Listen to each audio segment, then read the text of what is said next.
Government food distribution program started in earnest through the distribution by the National Disaster Management Organization. There had been concerns by citizens and politicians that they had to show party cards before they were given foods. However, Evans Atiamo Mensah decided to hit town to interact with some beneficiaries to get to know what the real answers are. We'll bring you the story. It's been weeks since government started providing food for the vulnerable in society to mitigate the impact of the lockdown on them. Government said this provision would see over 400,000 people fed every day in the Greater Accra and Kumasi metropolitan areas. However, some people have alleged on social media they were asked to produce political party ID cards in order to benefit from this intervention. Some beneficiaries say this has not been the case in their situation. They brought milk and gave it to the headquarters. This issue is not about MPP or NDC. When they bring the food, just a few people get it.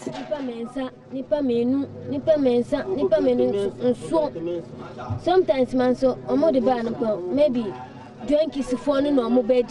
Some of them here in Accra have described the food as inadequate.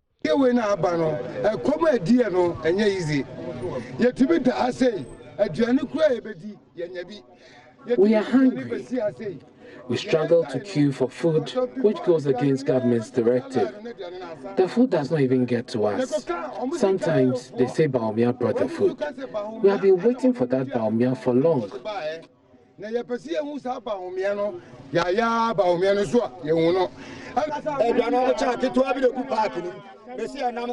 There's only a small amount of food in the pack given us. When they share to a small number of people, then they pack and go.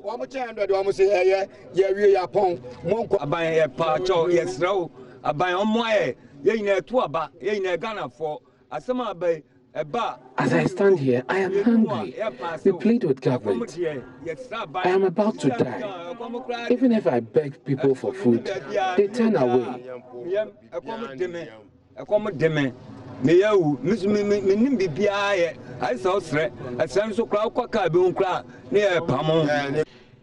Awuche is a mother of one. She says she comes to the Ifwa Sutherland Park every day to queue for food, but it never gets to her turn. She complains of inequality in the distribution chain. It's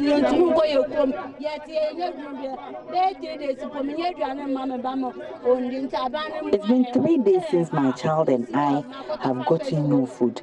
We need help. I can walk around for food for myself and my child, but we will not get it because we do not have it. Ikia hopes she and many others can continue enjoying this provision.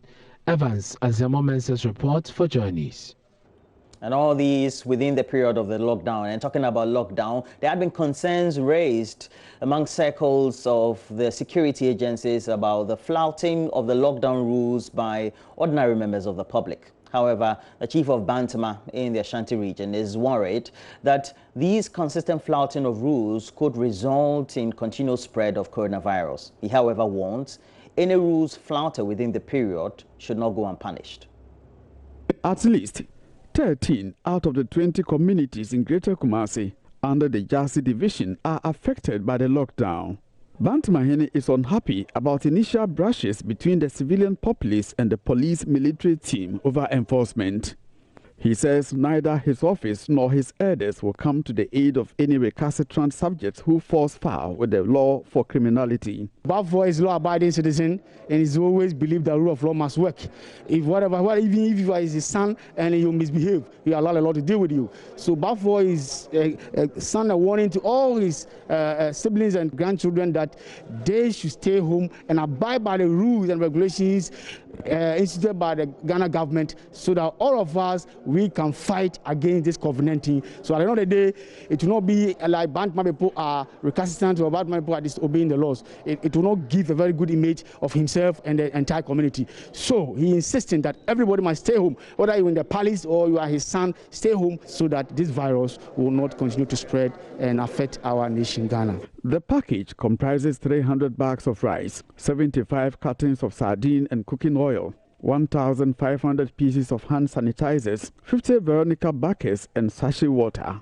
Bantamahene, who is also warlord of Asantehene, is confident the gesture will provide respite to the recipient communities. He is doing this for his communities and the country clan, from Bantima to other 13 communities which is under this lockdown.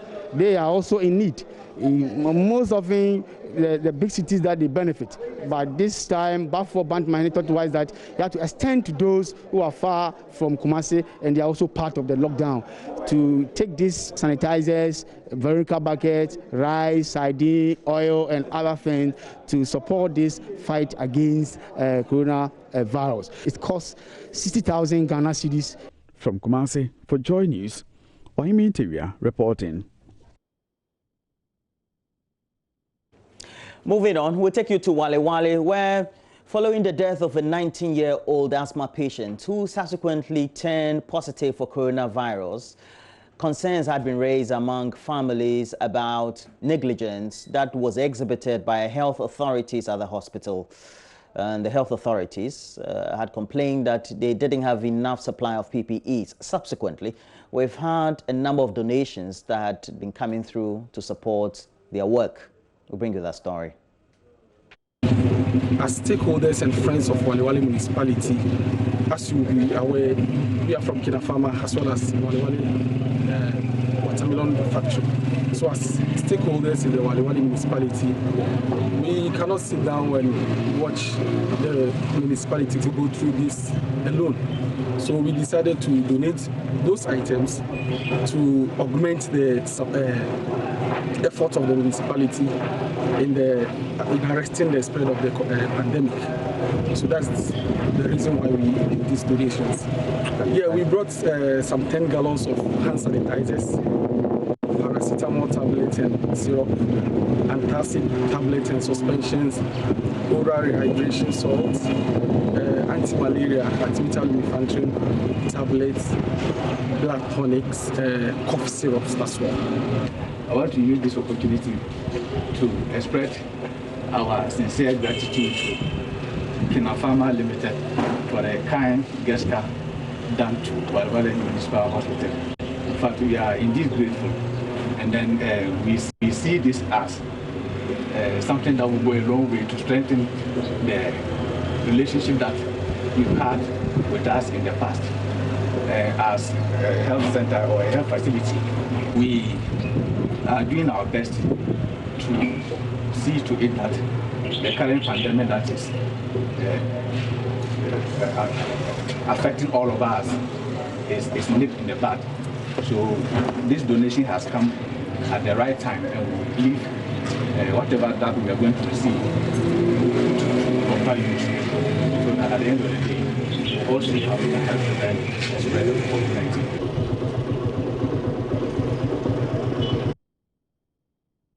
And we have to end the news, but before we go, I thought the condition of Jeffrina was not medical, but rather spiritual.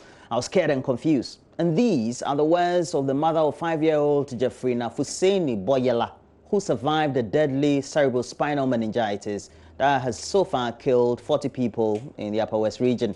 Our regional correspondent Rafiq Salam had a rare access to speak to the victim and their mother and brings you this exclusive from the regional capital.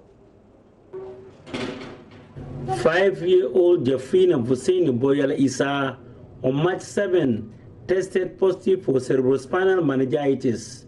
According to her mother, Soha Charity Boyela Issa, Jeffrina returned from school with a complaint of pain on her hip. So we thought maybe she might have fell at school during playtime and other stuff. So the following morning, the dad took her to regional hospital. When they went, they said maybe it was infections. They went and then they had to take X-ray and other stuff. So they gave us antibiotics. We came and then we were taking it. Still, there wasn't changes. There was no changes. So later on, we saw that she couldn't even sit on her own. She could not walk. There was a lot of stars. Like she couldn't just sit. She was just stiff, straight like that. She can't sit. And then the mouth was even sore because she wasn't eating. There wasn't a lot of what she was not taking. There was the fruit all was finished. The treatment given to Jeffrina at a one municipal hospital fell short of curing her, and they sought a second opinion at a private health facility. Immediately we just got there, they started infusing water and other stuffs. I saw that already she was getting better. The first water was gone and then she could sit small, but not very well. So that was when we went and then the whole thing. So we were there like 3 days. After the third day, we had taken about 8 water infusion, about 8, 9, 10 infusion and then injections. So after the 4th day, we went, but we were still going for injection for a week. They kept us on injection for a week. After that, the hip was still there. She couldn't walk well. Then in a week time, she could walk, run, and do other stuff. Still she couldn't do well. At first, so her charity thought the condition of Jeffrina was not medical, but rather spiritual. She was therefore scared and confused. You know, this our place. We thought it was even spiritual because she was just stiff. She was stiff. Her legs, everything. She couldn't do anything. It was scary. It was really. I least expected CSM. I least expected it because I thought actually it was the hip. Maybe she fell and had dislocation or something. But later it turned out that way. CSM has claimed 40 lives and 258 confirmed cases in the Upper West region. 70% of the deaths are being attributed to late reporting of patients to health facilities. If the parents of Jeffrina had not acted quickly to seek medical care, she probably would have been part of the statistics of deaths recorded by the Ghana Health Service. If you are at home, like the doctor said, if we were still at home, it would have been worse. Because the day we went there, as for that day, it was critical, serious. It was very serious. She was sweating a lot. So if you're at home, it will not help. You just have to go to hospital. Jeffrina is happy she's alive. Were you treated? Yes. So you are now fine? And you play with your colleagues?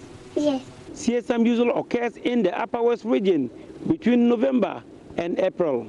Several lives over the years have been lost as a result of that. Yet, there have not been any comprehensive strategy from succeeding governments and health experts to tackle the disease head-on. Upper West Regional Director of the Ghana Health Service, Dr. Osei Afre, stated that eradicating CSM at this stage will be difficult. What needs to be done is to control and reduce it to the barest minimum before thinking of eradicating it. One of the preventive measures, which is very sure, is to immunize or vaccinate people against the disease. But unfortunately for us, the disease is not caused by one strain. So depending on some environmental factors and some mutations or whatever things that happens, this year you may get one subtype giving us meningitis. Another year you may get one subtype. So what we tend to do is that once the season starts and then we get to know which subtype you are dealing with, quickly we mobilize the vaccines and prevent those who are at risk. That's those who are not yet sick and stand a chance of getting the disease. And then those who are sick too, we step up our game to make sure that we are able to treat them. Reporting for Joy News, Rafiq Salam. Wow. And that's it for our stories, but we have more stories as we review myjohnline.com, other portals, but also a few of the newspapers we have in the studio. Make sure you stay with us.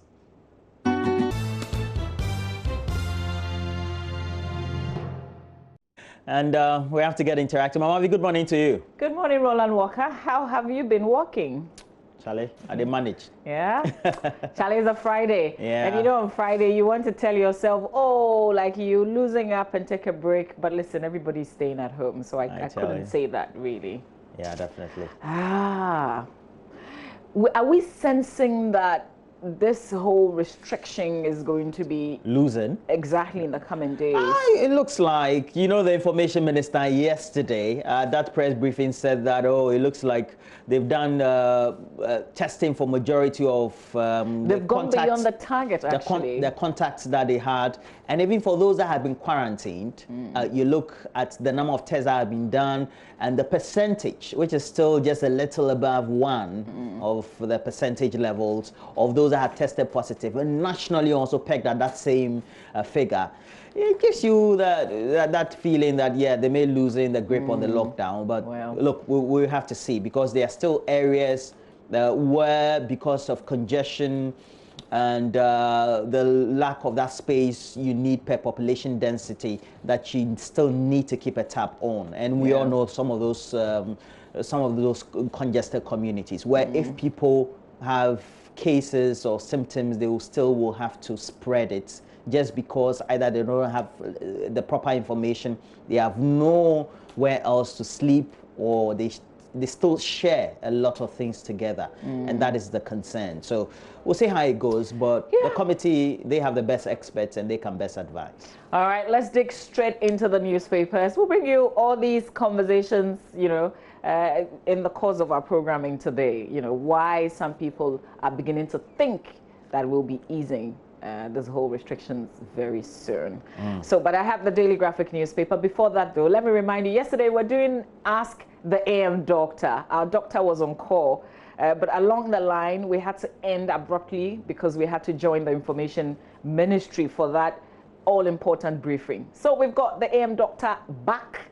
We have all your WhatsApp messages that you sent, which we have forwarded to the AM Doctor. So we'll have him. That's him, Dr. Joseph Akama, answering all your questions. Yesterday, we got some calls whilst I was in the office for Doc's WhatsApp number. He will be back this morning, and we will give you all those numbers again. So just stay put, don't miss any part of our show today. Let's do the Daily Graphic newspaper, shall we? Here's what's on the front page. Lockdown makes impact. So with a picture of the Information Minister, Kojo Oppong Nkrumah. Take COVID-19 directives seriously, according to doctors. Absorption of power tariff to cost 1 billion Ghana cedis, according to the energy minister. There's still some questions to be asked. Nasikane Wehe, is it there already? So we'll try and find answers to that particular question later on this morning. Tax reliefs for health workers implemented. Comes with a picture of Mr. Kwesi Kwanin Bosompim, acting controller and accountant general. In the center spread of the paper, Medical Women Association campaigns for use of nose mask. TUC will keep government in check on IMF loan utilization. The Tema General Hospital shuts pediatric units for disinfection after staff get exposed to COVID-19. And the story is out now, but the circumstances surrounding this, hopefully we'll be able to get into it. Not good at all. On the back page of the paper, somebody sent me a message on this yesterday, so I will read the roller. Please read the headline for me. Okay, so we have the headline, the back page, Mansamo P provides facility for General Hospital. And we told you that yesterday. A viewer sent me a message. What did it? A viewer sent me a message on our regular WhatsApp number. Mansamo P. He said I should learn to speak Ga. Oh. So think that I did Ga when I was in JSS. Well, then that's when we used to call. Okay, you attended JSS. I actually wrote Ga. You attended JSS. You grow. No, Masa. Only that you look like when did the SHS come? Okay. Masa. Don't make me look like I'm really, really old. Oh, but you grow. If people know you go wrong. One more story on the back page of the paper. FDA cautions public against substandard hand sanitizers. That call is still on. There are still very wicked people in the system who just want to give you the wrong mixtures and call sanitizers. So just look out for that. That's it for the Daily Graphic. Roland, what paper do you have? Yeah, I have the Business and Financial Times. And so we have GCB providing daily meals for 500 doctors and frontline health workers. It's on the front page of the Business and Financial Times. But the main story occupying the front page is about electricity, and it's well captioned. Power relief to cost ECG 732 million. And they know it's a billion. That's also announced by the Minister for Energy. Today we'll have an interaction with the communication consultant with the Ministry for Energy, or Ministry of Energy, Nana Damwa. And we're going to ask some of these critical questions as we break down the related issues, which categories of consumers are going to get what relief, who is going to be covered, etc. So that you know that what is going to affect your bottom line is going to be this, that. Already, the number of corporate bodies that are doing cost-cutting actions or measures. So we'll see how that goes when it comes to this conversation, because we're going to have a feel of all this throughout the rest of the year. Also on the front page of the Business and Financial Times, Accountant General implements tax reliefs to health workers. This is quite interesting because it says the Comptroller and Accountant General has implemented the 3-month tax relief granted to all health workers as directed by the President in his recent address to the nation on the coronavirus pandemic. And the President, in his address, April 5, 2020, announced a number of packages for health professionals in the front line or forefront of the fight. Of course, we know how that has been revised subsequently as well as to who is a frontline health worker, who is also in the middle or somewhere. All right, Access Bank also doing it. We brought that story yesterday. But on the back page of the Business and Financial Times, it's about a leading research and public policy think tank calling on the African Union to defer the July 1st date for commencement of the Africa Continental Free Trade Area Agreement implementation. And it's a postponed July 1st trading date of AFTA. And we have a number of organizations who are also supporting the COVID-19 fight, and local cement manufacturers support COVID-19 fight with some 1.25 million US dollars, no, Ghana cedis, approximately 250,000 US dollars. Let's go to the Insight newspaper. Has on the front page, Alban Bagbin says Rawlings supports Bahamas 2020 victory. We also do have Adam GH wants Okujeto sacked as it calls on EC to disregard dangerous suggestions. GME mounts pressure for a nationwide lockdown, and Family Health Hospital donates Ghana-made PPE to the Rich Hospital. And Mamavi, that's all I have. You do the rest of the newspapers. Yes, let's do the Ghanaian Times newspaper. Now, front page of the Times, COVID-19 electricity relief, government to spend 1 billion Ghana cedis to support 4.8 million customers in 3 months. Tema General Hospital shuts down pediatric ward over COVID-19. Accountant General begins deductions of President's salary. Others for COVID-19 fights. Ghana's COVID-19 cases hits 641, 83 recover and discharged. On the back page, GSS identifies, and that's the Ghana Statistical Service, identifies areas likely to be hard hit by COVID-19. And the Ghana Armed Forces has begun supplying free potable water to some targeted communities in Greater Accra as part of its effort to combat COVID-19. There was a video that I saw of the chief of defense staff, the army chief, and the IGP. A very beautiful video. Hopefully we can find it this morning and share with you. Talking about all of us staying at home, you staying at home as your home, stay at home to make the work a lot easier. But they also say, well, largely a lot of people are staying at home. There's still a small number of very stubborn people who refuse to stay at home and make their work very difficult. So a joint video by the two gentlemen. Let's do the New Crusader Guide front page. COVID-19 survivor tells his story, says the disease is real and deadly. Yesterday we all saw in that press briefing a gentleman, Mr. Fred Dra is his name, share his story, the aspect of it, even as we spoke about stigma yesterday with Dr. Edwin on our show. He was talking about how people refuse to sell to his wife after he first shared his story. And I don't like, you had COVID and you've recovered, and so what?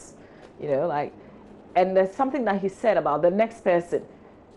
when he went for Roland, I'm not sure if you remember that particular bit where he went to the barber, and he was thinking, "Me, I know my status. How about you? You're running away from me, but I know my status. How about yourself?" We shouldn't do that. Well, there's one thing too that has been confirmed. It looks like cases coming from Korea is about the emergence of reinfection. So it will mean that people had tested positive and then treated, testing negative, and then they had been reinfected. Because, you know, the scientific community internationally were doing or undertaking studies to find out whether there was some sort of immunity post-recovery. And it looks like that is not the case. So we still need to be careful. So you've recovered. It doesn't psychologically means that you still have to just keep to the protocols or the rules. And, you know, it's one of the things that we need to keep educating people alongside the mainstream guidelines. So our colleague Joseph Akable asked a very important question at the press briefing yesterday in terms of what they're doing for Mr. Dra in particular, for somebody who's recovered. What are the protocols? And the answer was, well, doctors still follow up, still keep in touch with him. So he's supposed to be reporting to the doctors who are in touch with him. Okay, let's do the rest of the stories on the front page. 2,000 youth to be trained. Rich Hospital receives first made in Ghana PPEs from Family Health. Your handwork is crucial. Vice President to staff of COVID-19 call center. He visited the call center, and I saw him seated by one of the... I'm told that he received the call from a member of the Hello, public. 311, how may I help you? Back page of the new Crusading Guide newspaper, though. Ghana Used Clothing Dealers Association. Ghana Used Clothing Dealers Association donates 300,000 Ghana cedis to Coronavirus National Trust Fund. Galamsey claims across the river in Achim Hemai residents cry, even as we're all concentrating on COVID-19. All the other things that we battle with, all the issues, including Galamsey, still happening, except that the main focus is not on Galamsey. So people are still taking advantage of the situation and doing all the wrong things. We'll come back and they'll all be in our faces, you know, sadly. That's it for the papers. Roland, anything you want to review further? Oh, I wanted to share the Tema General Hospital matter. And so let me go to page 13.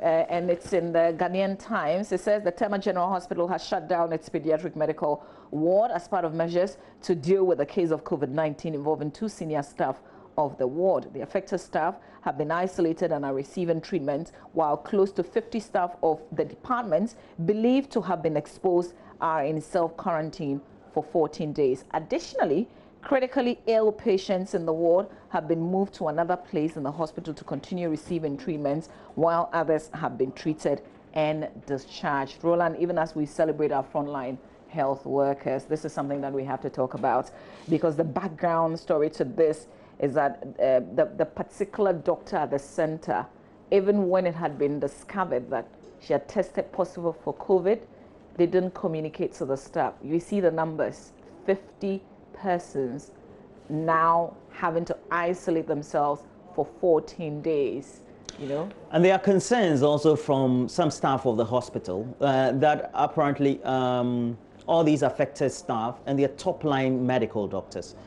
had treated people, patients. So, and pediatricians generally will look at pregnant women and children, children specifically, infants, not pregnant and women, children. Yeah, infants, and they'll be brought to the hospital by their parents or guardians, etc. So questions still remain. Even as we have 50 medical staff on isolation, have we traced the people that I'm sure. Because that number is not out there. Yeah, because if a medical staff is infected, then it means even their families who are not members of the Ghana Health Service. So you see, will be affected. transparency. And they are not even in the story in the first place. Yeah. So the protocol, even as we call for people to bring PPEs, we talk about the challenges that you have. You must also maintain the protocols, learn the protocols and stick by it. You can't be infected even as a medical practitioner. We see it happen all around. Let's spend the rest of the time we have doing myjournline.com. Hopefully we can do the BBC before we run off, Roland. Yeah, definitely. So myjournalline.com is there. It has a story, Ghana clearing about 12,000 backlog of COVID-19 test samples. But other stories dominating the page. AMA provides canopies for displaced old Fadamas quarters. You can even have an attached video when you click the story. Kwesi Parker-Wilson had been following this over the last 2-3 days. Who tested positive for coronavirus on the run? Well, the man who tested positive for coronavirus on the run in the Upper West region. Allied health professionals suspend planned withdrawal from COVID-19 contact tracing teams. Potential coronavirus vaccines being tested for safety. Professor Alex Dodu, who now heads the Ghana Standards Authority. We have by June, the internet trend trading death for laughs in a pandemic, and 15 members of a family quarantined after contact with COVID-19 patients. Okay, and other stories related to COVID-19 out there. It's about the survivor, Fredra, who also appeared at that press interaction or update on Thursday. All there. Omavi.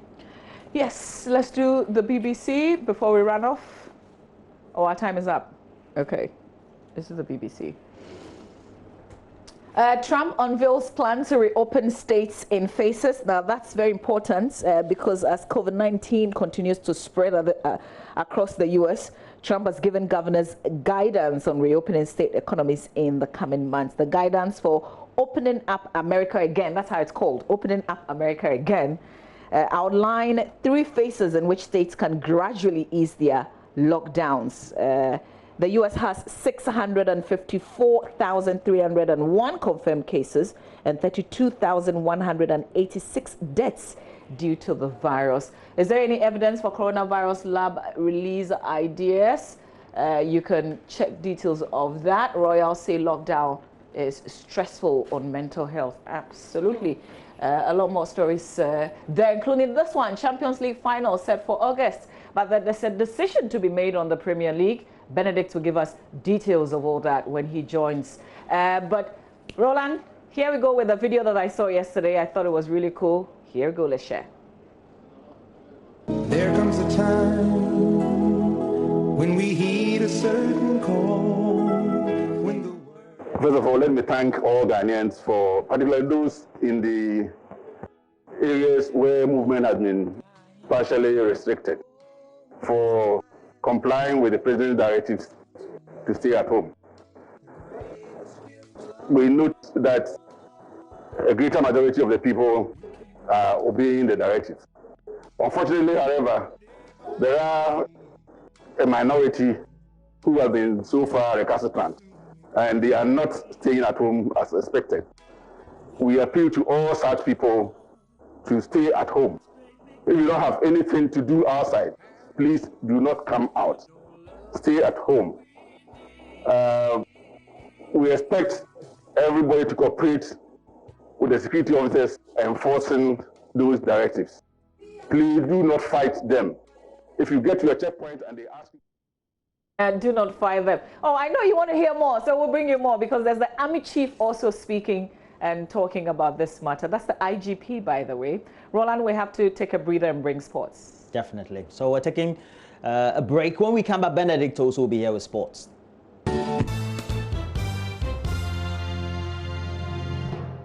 Hi there, it's a Friday morning. My name is Benedict Tosi. Time to talk sports here on the AM show. We'll go straight into our first story, and it's been more than a month since football was last played in Ghana and other countries around the world due to the coronavirus pandemic. Now, from the EPL to the Spanish La Liga and from the Italian Serie A to the German Bundesliga, football has now ground to a halt. Now, the Ghana Premier League is no exception, and I've been looking at the impact of the pandemic on the game in Ghana.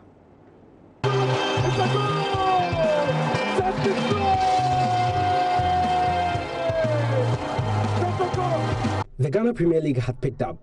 Interest was high and fans gradually were buying into the Bring Back the Laugh campaign. And then this happened. The Ministry of Health has confirmed 2 cases of COVID-19. The cases were confirmed on the 12th of March, that is today, 2020. Laboratory results of the 2 confirmed cases were received at the same time from the Noguchi Memorial Institute for medical research. This announcement changed everything. Everything was hit, including the beautiful game. On Monday, March 16th, when Asante Kotoko and Interlies, as well as Accra Hearts of Oak and Kim Faisal were supposed to play their matchday 15 games, the president, Nana Addo Dankwa Akufo-Addo, announced a ban on all public gatherings a night before. Subsequently, the GFA closed their offices to the public, and after some few days, they, just as everybody, started feeling the pinch. Here is Prosper Harrison-Addo, who is General Secretary of the FA. It's safe. So people should, when I was coming, I also saw some of the people queuing up and all kinds of pushing and shoving just to get gas. Gas will be available. So this staying at home thing, we should take it in the spirit it was read to us by the president, so that we don't push each other and then fight each other over food stuff and petrol, gas and things like that. I encourage you to get interactive, very much so, and we've been getting a lot of messages on our social media platforms as well as on WhatsApp. And this one also sent through. It says, today is the birthday of my daughter, 20 years, and I decided to do this. Sedinang Beku, you say, student of the University of Ghana, and this one is coming from Alexandra, who lives in Lashibi. Good morning to you. Alexandra, it's been a while as well. But we have to talk about the related issues of energy and its usage. You know that the Minister for Energy, John Peter Amowu, at that interaction just on Thursday announced what the whole package is. 1 billion Ghana cedis in excess that government is going to incur as a result of absorbing the cost of electricity for consumers. And for those who are the lower end, 0% it is, and those up there, 50% upwards. But we need some better clarification on this subject. And what a way for us to just stream into the studio. Nana Damwa, who is a communication consultant or speaks for the Ministry for Energy. Good morning to you. Nana, how are you? Good morning, my brother. I'm very well. But I'm not a consultant. I'm head of communications and public affairs at the Ministry. Just a small correction. Okay. Head of communications and public affairs, the Ministry of Energy. Yes, sir. All right. Okay. So as it goes, the whole package or government based on its financials is going to absorb the cost being 1 billion Ghana cedis. That's the case, right? Yes, sir. Okay. So what does it mean to the categories of the consumers? All right. So if you paid attention to the announcement of the president, the categorizations were done in two major forms. The first one was that lifeline customers or lifeline consumers were supposed to enjoy 100% rebate, whilst non-lifeline customers were to take 50% of using their March bill as a benchmark. So to explain, lifeline customers are those that consume between 0 and 50 kilowatt hours a month. Now, in financial terms, that translates to just about 19.26 Ghana cedis. The impact of this is such that if you look at ECG operational areas, 27.6% of the customers of ECG are on Lifeline. If you look at NETCO, about 60% of NETCO customers are on Lifeline. In terms of meters, we have a little over 1.8 million meters that are on Lifeline. So that tells you that wide-reaching impact of this particular intervention.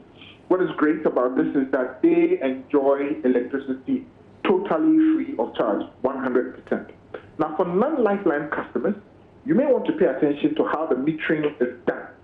And with this, I refer to the prepaid mechanism and then the postpaid mechanism as well.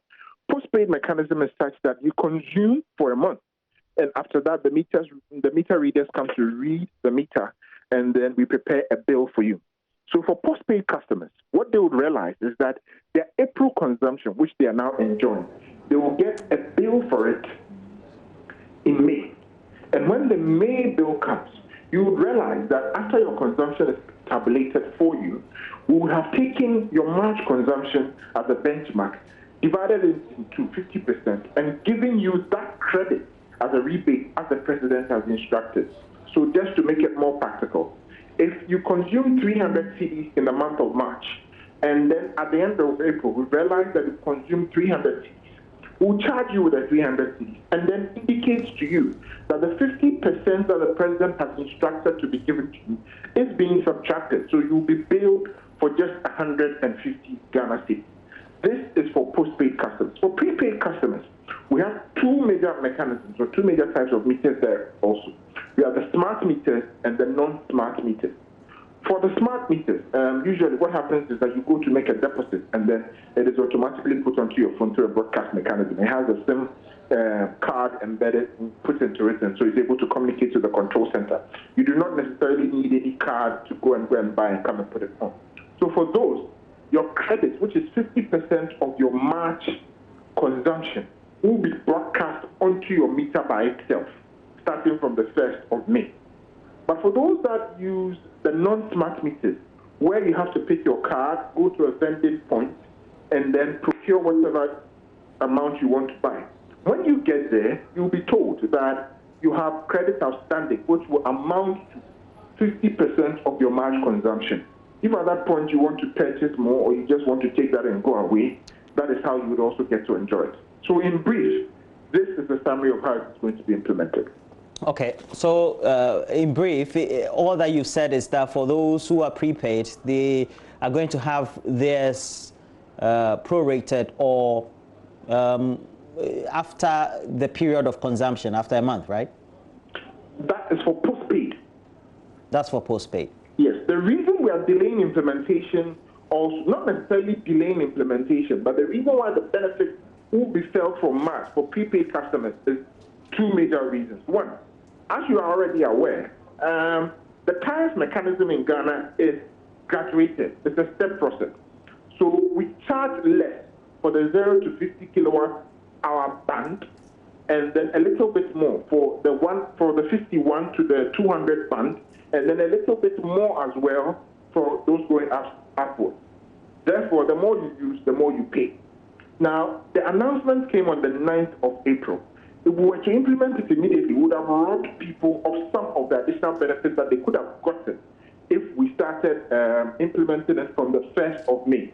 So the benefit that you are supposed to get for April, which you are consuming now, will be given to you starting from the 1st of May.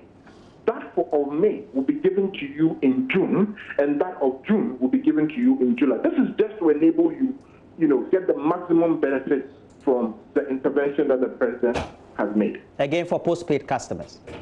For postpaid customers, you are already going to get your April bill in May.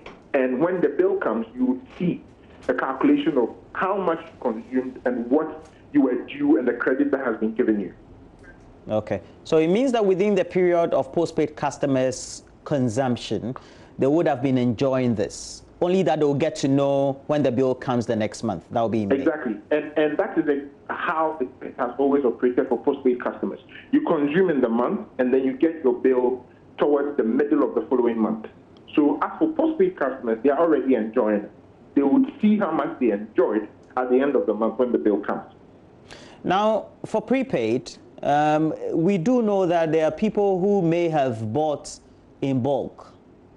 Yes. And what applies to them? So for all those who bought in bulk, what happens, let's say multi-month buys. So assuming that somebody has paid about 6,000 cedis worth of electricity probably for the whole year or whatever, what will happen is that the meter automatically resets itself on the first day of every month. So your consumption, as you are consuming, you consume to the point, and then on the last day of the month, the meter resets itself to be able to read that for the month of April, let's say you consumed 1,000 cedis worth of electricity. Now, once we know this, the credits that you are due will be given to you upon your next purchase. So I have heard this because sometimes some of us buy in bulk. And then I have friends who either maybe because they work in the sector advise that because I buy in bulk, I am categorized as being a high-end user. That I'm sure just above the normal I don't know whether it's, I'm not sure I consume 50 kilowatts. I'm not sure I've been able to do that. But at the end of the day, way above that. Okay, so I've been categorized as going above that just because I buy in bulk. Even though the consumption may be in bits, because you want to buy for the long term, either 2 months or 3 months. Now, how do you deal with such people? Unfortunately, it will be very difficult for us to deal with it. However, you can be sure that you will receive the benefit of the directive of the president as it was meant. But what you are asking me is a bigger systemic problem as to your purchasing in bulk. That really, at this moment, I don't think that there's much I can do about it. Unless you are going to change or you're willing to change your purchasing habits, there's very little that I can advise. Perhaps an ECG, I'll consult with ECG and then let's see how we can best help you. However, it's worth saying that you will receive your benefits from the directives that the president has given. That is uncontested. You and I, if we're not familiar, if you are not familiar, please, perhaps maybe I am, but I'm sure you are too. There are many people in communities that have residents who are low income, but because they live in compound houses, yes, they have 1 meter, and so they agree with you. They consume in bulk. Yes. What do we do to them? I'll be honest with you. We look at the consumption from the point of view of the meter and not the individuals. The meter serves to read the consumption. So we are very constrained, extremely constrained in being able to do anything about it. In fact, there's nothing we can do about it. The only thing that we can do is urge them to enter into some form of discussions and conversations with ECG over the term to try and see if they can get more meters. If they can, then moving forward, I think that it will be even easier for their own spending if they can procure them. However, as it stands presently, we cannot go any further than what we have done. But that's a difficulty because there are large sections of, ideally, the targeted beneficiaries who would have been under 50 KW users, but apparently fall in this, right? We know that there are situations of that sort. As to whether it forms the majority or forms the minority, it's an issue that we can look at. But we are aware that there will be situations like that. Unfortunately, there is no other alternative in the current system. So unless we're going to start deploying meters, within the shortest possible time, and due to COVID-19 and the restrictions that we have on movement as well, that is practically impossible to do. Okay, this is a conversation for the lower end. Now, as we begin to wrap up, there was some announcement for sectorial consumers. So we have extractive, there was Valco mentioned, etc. Can you take us through the specifics so that we'll get to know? It's just that those customers are what we term, they buy directly from BRA. Let me just put it that way. Right. So they would also enjoy the 50% of their mass consumption as relief to them. That's all. Okay. How much are we spending on all this? 344 million Ghana cedis a month. Times 3? Yes, sir. And how are we paying that? The money has been secured by the Ministry of Finance. It's been ring-fenced and it's sitting down to be released monthly as and when it is due. If we know that, or we look at the backlog that we already have, and that has generated a lot of concern within players in the industry, how do we do the mix? I agree with you, but the backlog is already being dealt with. We developed the Energy Sector Recovery Program, which is being implemented. We've also started the cash waterfall mechanism, which kicked in on the 1st of April. So this in no way goes to affect the already existing situation in the power subsector at all. The money for this, we've been given the highest of assurances, has been found by the Ministry of Finance. It's been ring-fenced and it's lying there. It will be released when it becomes due. Nana Damoah, thank you. I'm grateful for the opportunity, Senior. All right, sir.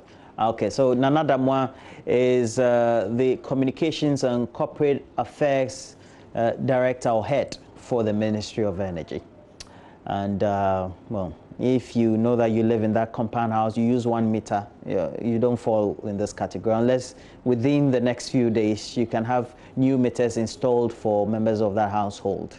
That's a pretty steep one. But if you have any comments at all, we'll try as much as possible. If programming allows us, by way of the content we're generating, we'll open the phone lines towards the close of the show to see whether we can have your views on this very subject.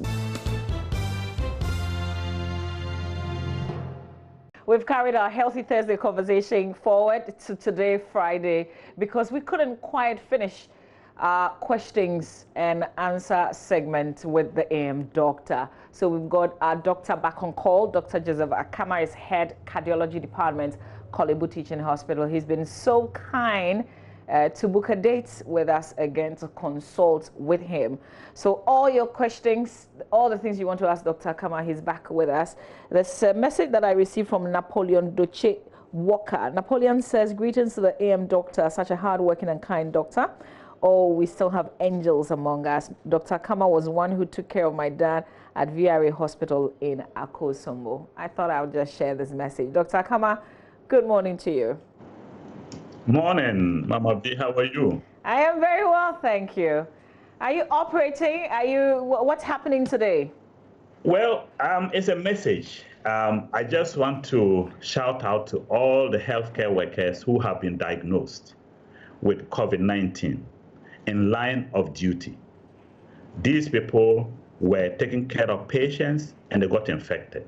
It's a message to all the healthcare workers who are out there. Please protect yourself for your country, for yourself, for your family. Please take note. This is not a joke. COVID-19 is not a joke. To the public, I advise you to stay at home. Please stay at home. If you don't have anything doing outside, do not go out. If you go out, cover your nose. Having said that, I want to say good morning to everybody. I'm looking too serious, so let me relax a little bit. And I also wanted to say this before you start, because I know you have a lot of questions that we forwarded to you.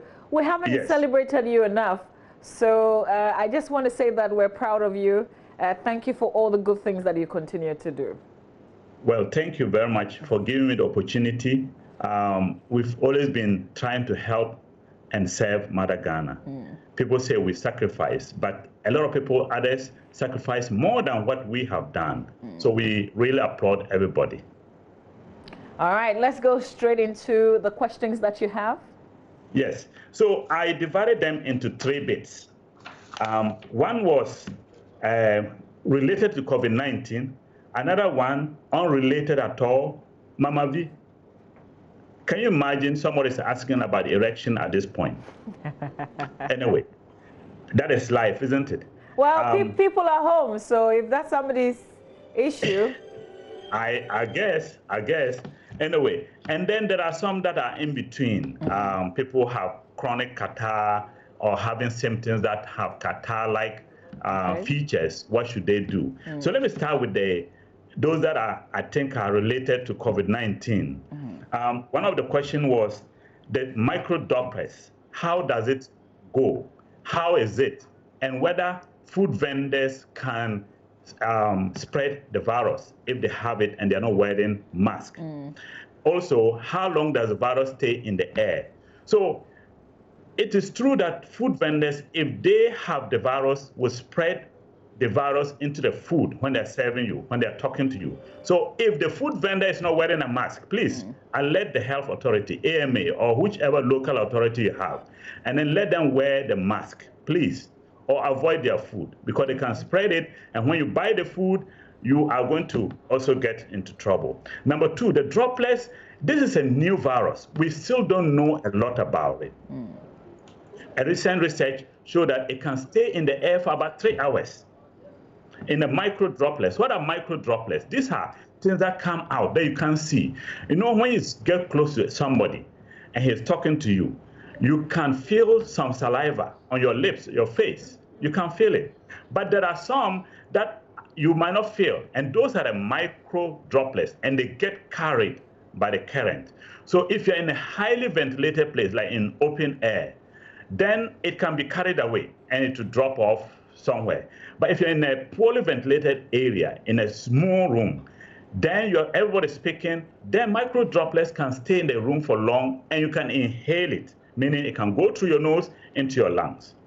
Or it can go through your mouth.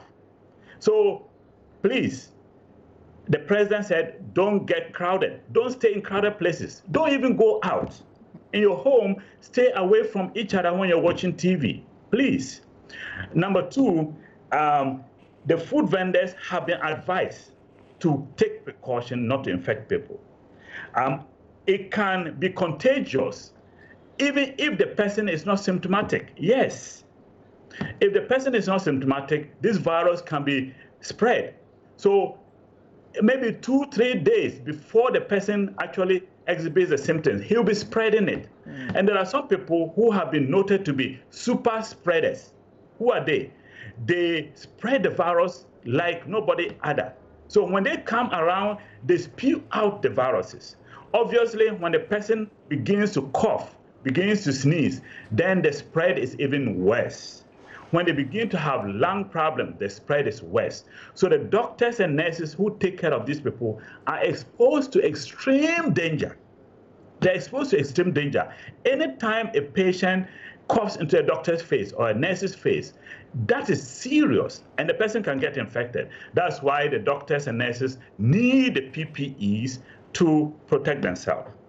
Now, let me also mention this about the erection. Is it directly related to COVID-19? I would say maybe. The men who want to stay around, walking around, let me just tell you, men die more than women when they get infected. I'm not telling you lies. Look at the data.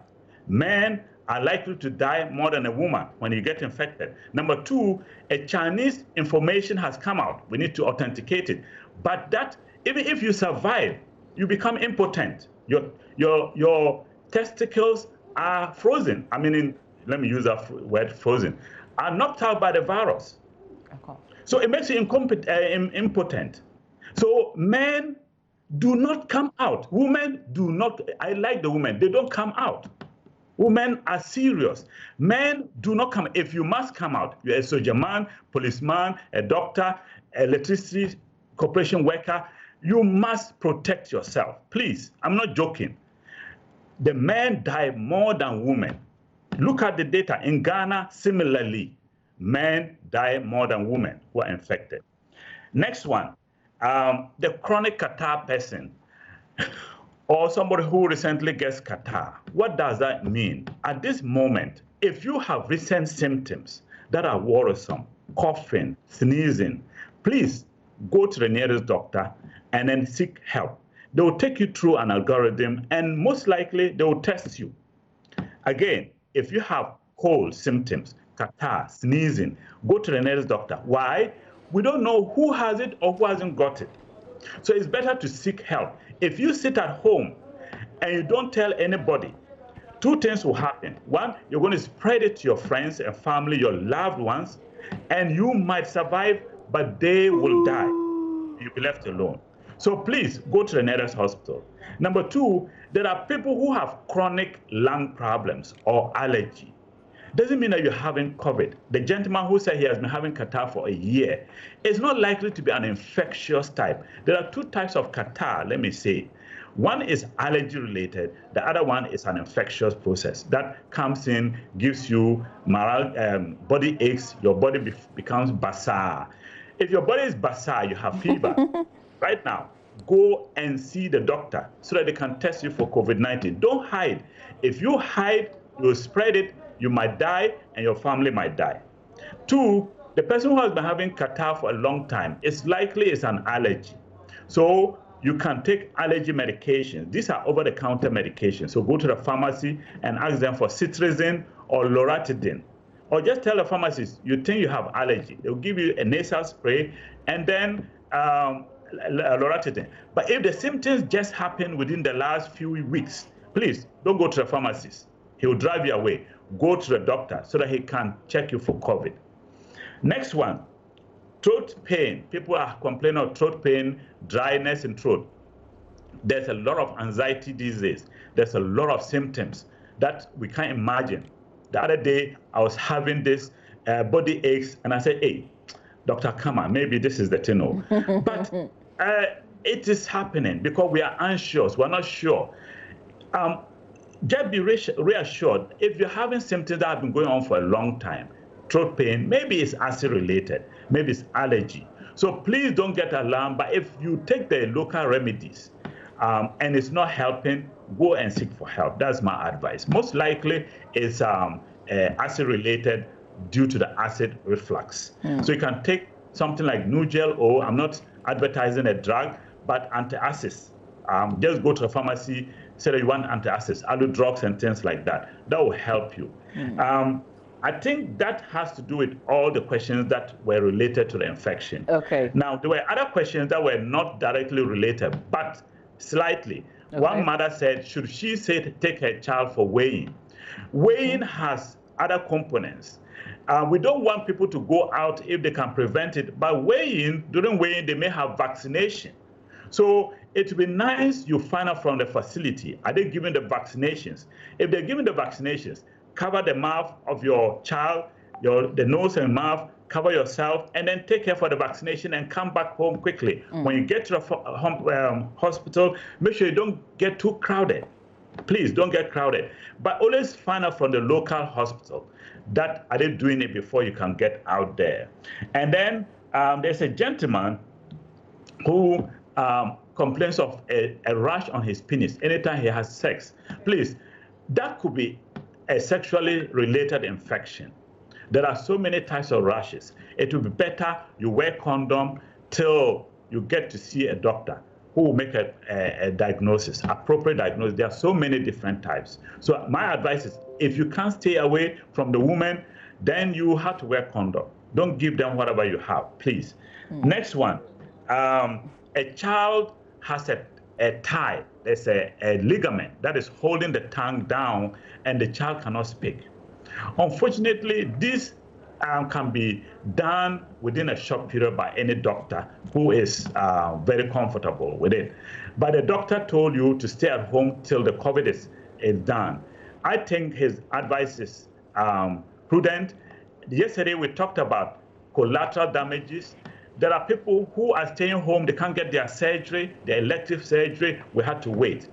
Sometimes the tongue can get untied, let me say that by itself. But if it's not, the doctor has to do the operation. It's a simple operation, but you call the doctor if you're worried that the child cannot talk.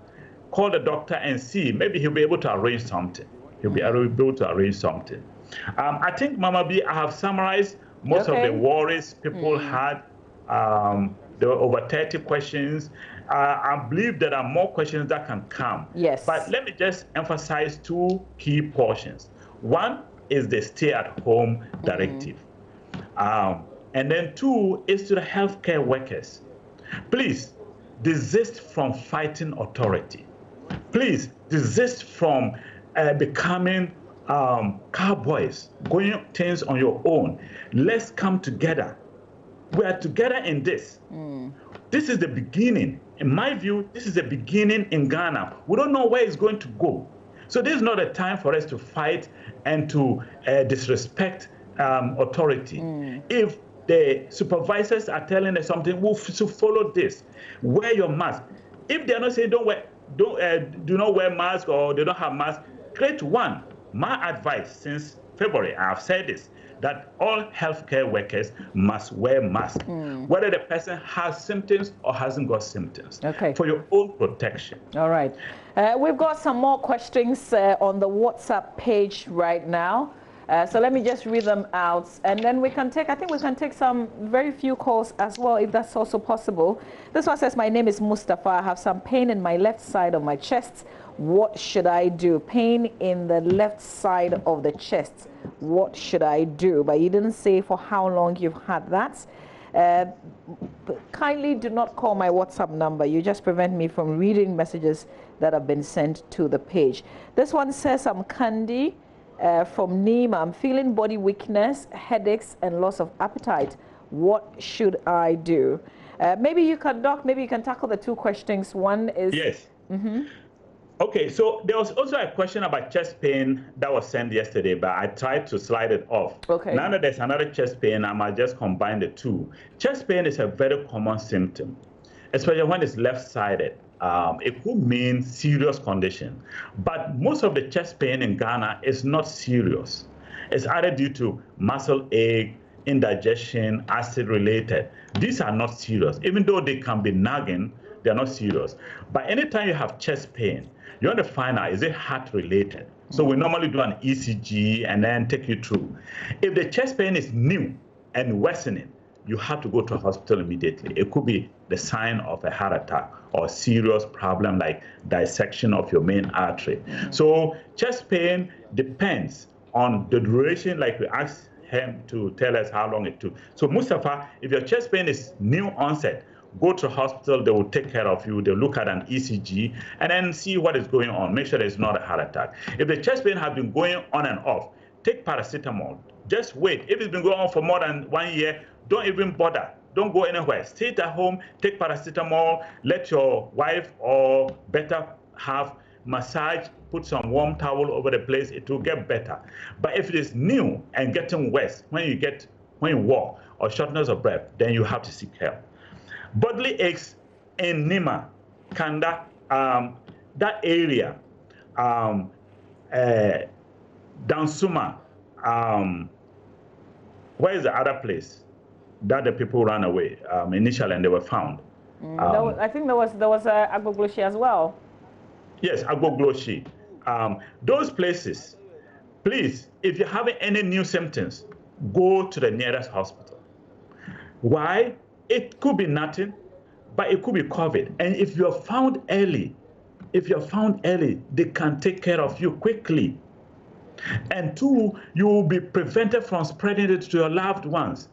So it is better. So I'll advise you, please go to the nearest hospital. They are ready for you. They will take you in and check you. Maybe it is nothing. Maybe it's malaria. So, and maybe it is depression. You know, I talked about the problems with having some of these symptoms that are not going away with paracetamol. Just go to the hospital. Even if you don't have fever, let me stress that. Even if you do not have fever, go to the hospital and just say that you live in this neighborhood and Dr. Akama mentioned my name, that you should come and get checked. Maybe it's COVID. Okay, it's better that way. Alternatively, you can just call 112. 112 and talk to them. This one says, what happens to the patient who is given an appointment to take chest x-ray at cardio department at Korle Bu but lives outside Accra but locked down? What should the person do? So it is likely that x-ray was not emergent. If it was emergent, the x-ray would have been done immediately. Two, it is likely that that person living outside Accra saw the doctor on a routine basis. So that means that I'm trying to create a scenario where your condition is likely not life-threatening and it's not an emergency, so it is better to stay at home and wait. Similarly, if you are told to do echocardiogram, that's my specialty. Echocardiogram these days, we do it only on emergency basis. I just sent a message to my boss that at Korle Bu, we will not do echocardiogram, we will do it at the bedside. My colleagues have agreed that we will go to the bedside and do a bedside echo if it needs to be done, because we're risking people carrying them, moving them along the hospital corridor, getting them to do echoes. So now, all my team members at Korle Bu, if you need an echo, it must be emergent. If it's emergent, we'll come to the bedside and just look and answer your question for you. So please, if your test is elective, just stay at home till the COVID is over. If you're having symptoms because of your chest symptoms, you can't get relief from your medications, please go to the doctor. Okay. All right, let's bring some more messages, more questions. My name is Sadat from Nima. How does the virus react in your body when you have it, but you do not know? This one says, okay, here we go. my waist is paining very seriously. What should I do? So waist pain, somebody's complaining about waist pains. This one says, I have shocks from the left side of my back through the left side of my chest. I'm not sure if you understand the description. Dog to my head for 6 months now. I've been to the hospital severally and still I feel the same pain. This one says, having heartburn and a pain at my back. That's from Ernest, sending that question as well. Here's another one. Says, anytime I want to urinate, discharges in the form of sperms comes out of my penis before the urine, but it's not sperms. Very thick, but I don't feel any pains in my penis. That's another message that came through.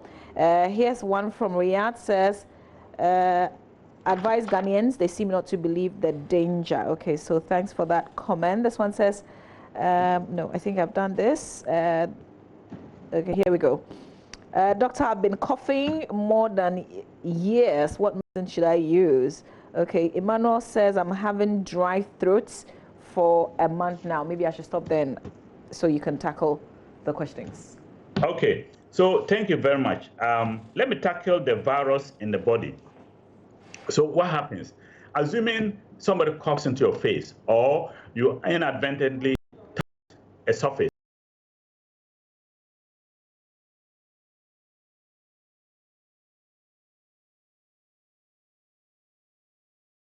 the micro droplets. When it gets into your nose, it gets into the cells. The virus needs to get into your body. Once it gets into your nose, it gets into the cells, and then it begins to give birth, literally. It will replicate into several fold. Then it goes directly into the lungs, because the lungs gives it the chance to move into the cells, because the lungs have some special cells that have a door that the virus needs to enter into the cell. So the lungs are the most often the first place where it can grow quickly. So when it gets into the cell, assuming one gets into a cell, by the end of the day, so many will be coming out. Twins, identical twins. And then each of them will quickly get another cell. They don't stay, they have to get another cell. And then, so are you seeing the mathematics? It's called exponential growth. Okay. By the time you realize it's all over your body. But the annoying thing and very scary aspect about this virus is that it won't tell you anything, but you start giving it out. You start giving it out. And by the time you start having the symptoms, you have given it to so many people. That's why you have to wear the mask always. Then when it gets into the lung and now you're having symptoms, it begins to destroy the lung, allow water to flood in, allow other bacteria to infect it, and it drowns you. Then it affects your heart. The heart becomes really seriously affected. It becomes weak and has this rhythm problems, and the person might die. It affects the kidneys, it affects the brain, it affects the liver. So this virus is dangerous. It's very, very dangerous. Now, it so happened that 80% of people might have a mild form and they will get over it. But unfortunately, 20% will have a bad to worse form, and few will be critically ill and they might die. Who are the people who are likely to be suffering from the severe form? People who are older, people who have medical conditions like diabetes, hypertension, heart condition, heart failure, heart attack. Please stay at home if you have all of these conditions. Okay. The reason is, if you do not and you get the infection, your chance of survival is abysmal, especially in our environment. For the chest pain, let me lump the pains together.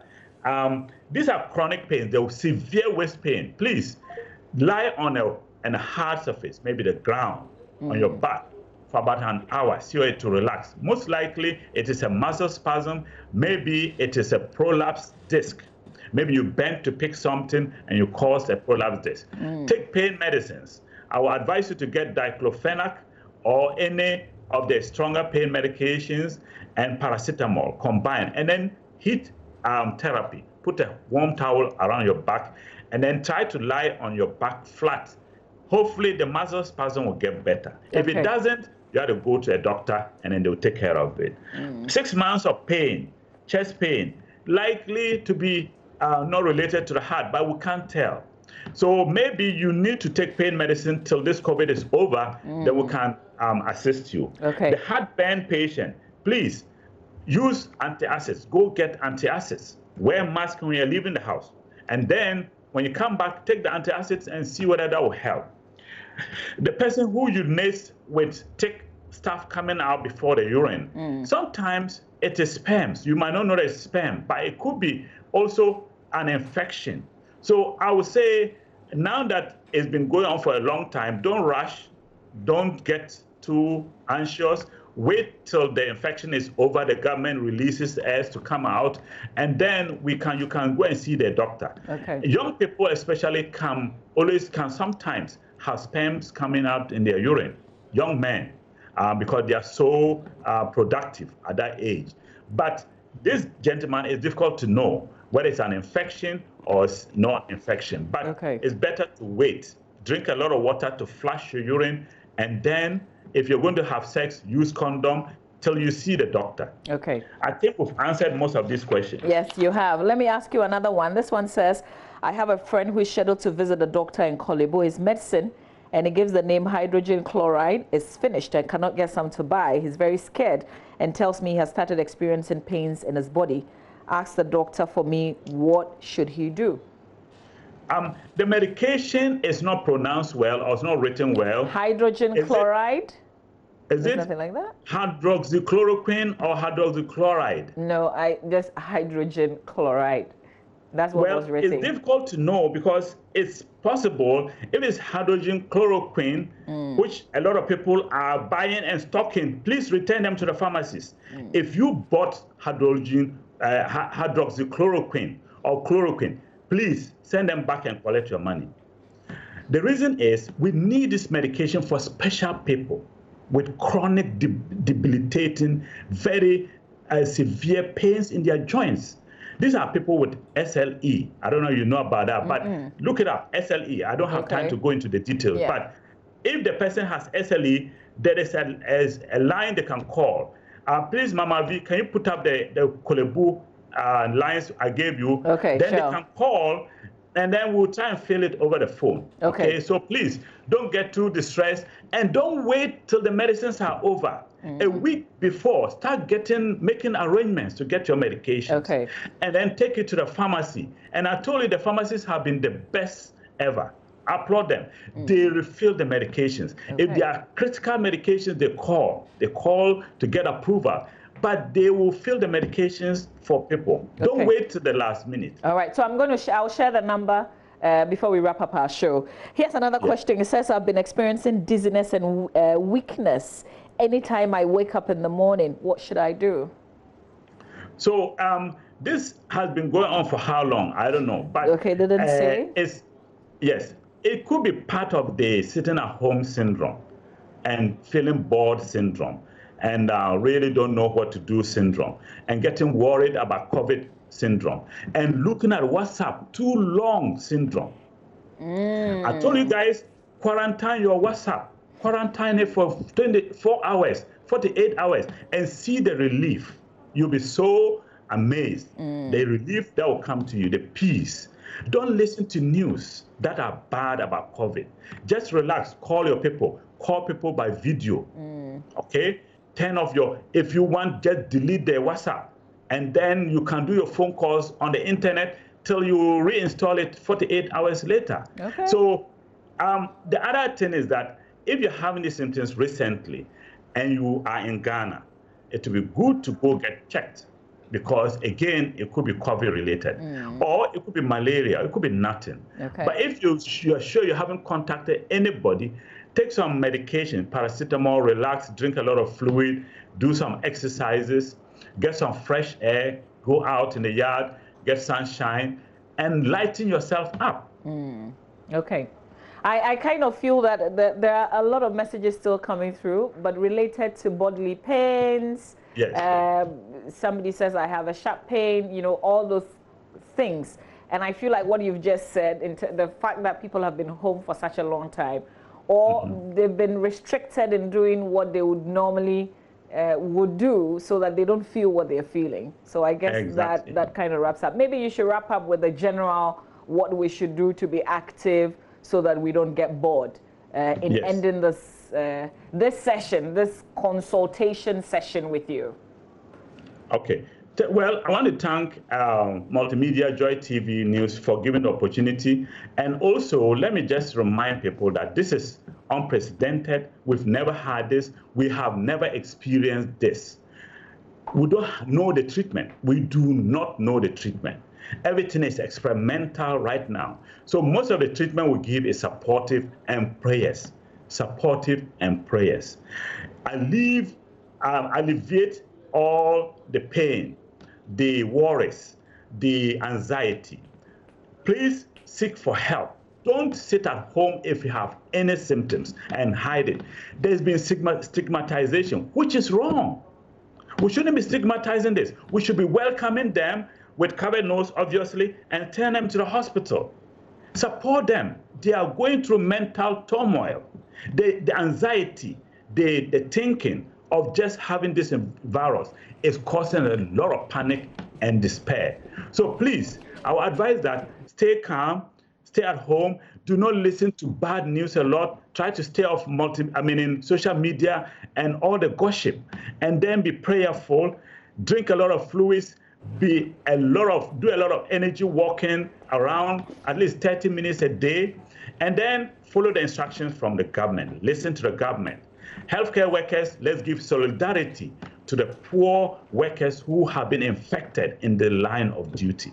I'm wearing this red here in solidarity. I respect them, and we are going to go all out to make sure that people are well taken care of. I wrote a piece about the fact that we should all be frontline. We should all be frontline. And this clearly tells us that we are all frontline. Healthcare workers, soldiers, policemen, you're doing a good job. And I credit the Electricity Corporation, GRICO, all of them. I take care of some GRICO patients, workers, and they are all wonderful. They're all helping us stay with this terrible problem. And the media, you guys are really awesome.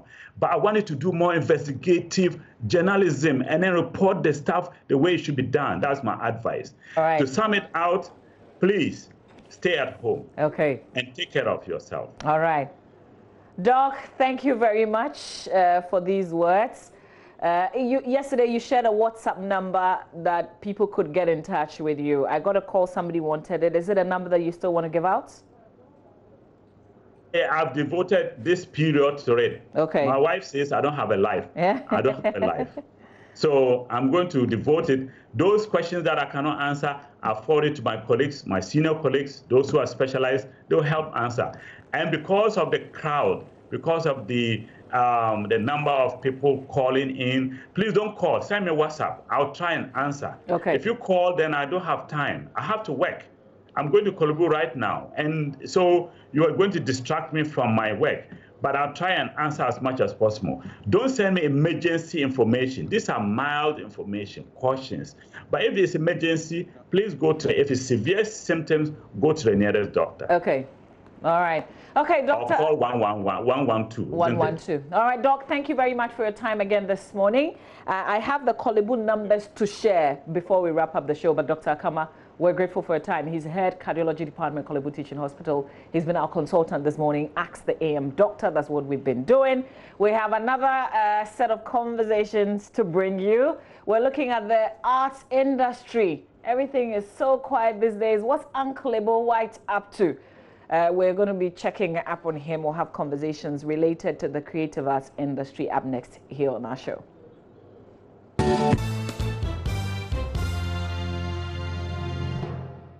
Time for us to engage some of our favorite people in the creative arts industry. We're checking out how they are surviving under lockdown. Uncle Ebo White is joining me. Chief Moment is joining me. Obi Amponsa and Nana JC, my quiz master, is also joining.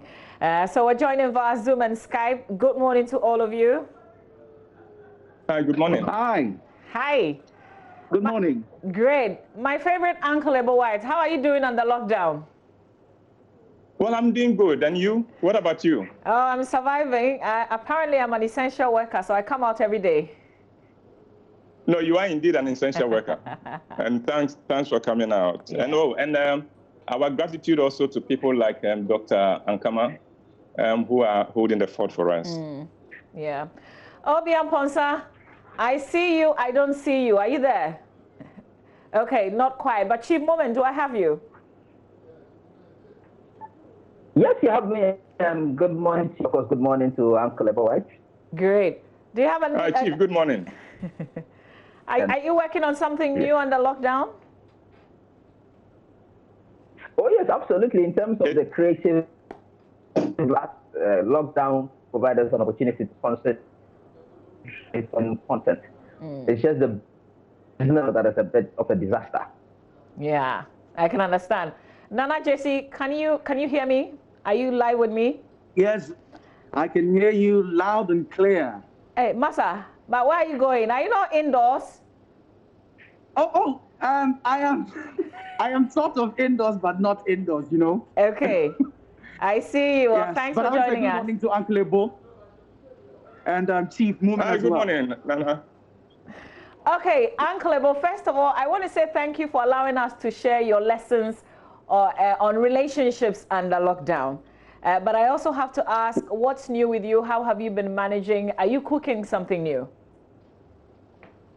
Well, Mama V, thank you. You must know that for people like, crazy people like us, this lockdown is God sent. It gives us formal and legal excuse for being anti-soap. And so we can work. So we're making the most of it. So yes, I'm working on quite a lot of projects, and I'm hoping that by the end of this week, a number of them will begin to come out. Okay, but this must certainly be a blow because you had quite a number of things lined up. Essentially, I'm asking, has this whole lockdown affected your calendar in any way? Absolutely. I mean, everything has come to a standstill, hasn't it? No productions. We had just before the lockdown, we had a 3-city tour planned with a sponsor already on board, and now all that is on hold. We're not too sure what kind of world we'll be living in post COVID-19. But we're hoping that we'll be able to pick our lives out. But for now, nothing is happening. Yeah. Let me engage Obi Amponsa because I see you now. What's up, man?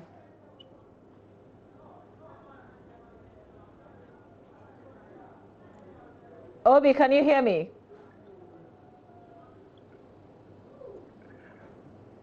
Apparently not. We're going to work on that sound. But let me ask Chief Moment. Chief, for a person like you who is into poetry and also writing plays, what does a moment like this kind of opportunity, what does it give to you? Are you working on things related to what we're experiencing today, or you're just dreaming wilder than what we're doing? Well, I'm working on a few projects. In fact, you know that the whole of last year I had a break from my theatre production after years of stress, and also because I had gone back to school. So this year we're just coming up to come back into the space to stage a production sometime in the year. Unfortunately, that has stalled, waiting for the pandemic to over for us to see what is realistic to do. In terms of my career as a spoken word, obviously there are no events. There are no one. For it, we had already been lined up to one or two performances and all either been cancelled or postponed. So in terms of my poetry career, that has also been on a standstill. However, from the writing perspective, as Uncle Papa said, it has been thoroughly brilliant. And when people ask me how is the lockdown going, I tell them that for writers, I mean, we're already used to lockdown. When they have to create a particular piece, usually like to be high or concentrate. So in terms of the creativity, let's work on a few projects that I had put on hold for a while actually. But I started thinking about that. I've been writing vigorously. I believe that we should lock down. At least we'll have some material that if we want to use something, we can straight away jump to it. Nana Jesse, one of the things that we wanted to check when we came up, with this conversation was how people like you, how actors and creative people are surviving, knowing that you have to be featured to make money. So I have to ask you that question first. How are you surviving? Personally, I think what we try to do, when I say we, myself and Yeza Legacy, we always try to be ahead of the curve. So we had a few productions that we had already recorded, pre-recorded, almost a season or 2 seasons worth of production that we've already done. So about that, I think we're sorted. So we always try to be ahead of the curve. But in response to this particular pandemic, what actually happened is that we are now trying to use technology in a different way. We're also trying to tell stories in a different way, because right now there's so many ways you can do things. This pandemic has actually forced us to stop doing things the regular way. So we have to start thinking differently and do different things. As we speak right now, we're trying to bring back KJTL versus Mokola in a digital form. We're bringing on the best comedians, and some of the best actors. Just bring them on and then, create something with this particular pandemic and this particular situation we find ourselves. Okay, and all these things you're talking about, this is virtual, bringing people together virtually? Yes, virtually. We're bringing people together virtually. And in as much as this pandemic is causing what it's causing, I believe it's also forcing us creatives to, think beyond the box, outside of the box and do something different so that we don't sit on our arse and then say that, oh, Charlie, we can't do anything about it. We have to create still. We have to get to the people somehow. Yeah. And on that note, Uncle White, you've been doing a lot of virtual things even before COVID-19, but I see that you're hanging out a lot more with people. The last one I checked was Reggie Rockstone and his wife that you hanged out with. What is COVID forcing you to do? Flip a little bit more. I think that the people in my house are the happiest because they see me much more now than before. But in terms of the work, I divide my work into 2.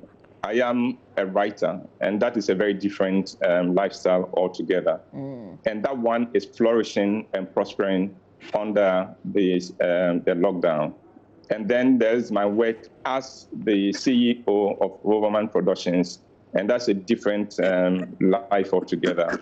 And that is totally on a standstill. It's on suspension. Mama V, the challenge with this, and I hear what Nana Jesse and co are saying, but the challenge really is that because none of us can tell how long this lockdown is going to be, and because we cannot tell so it makes even planning a little bit more difficult. But we'll take it one day at a time. For now, every day that I wake up, I am just grateful to be alive. I check on my staff. I check on members of my group. They're struggling because these are very active people.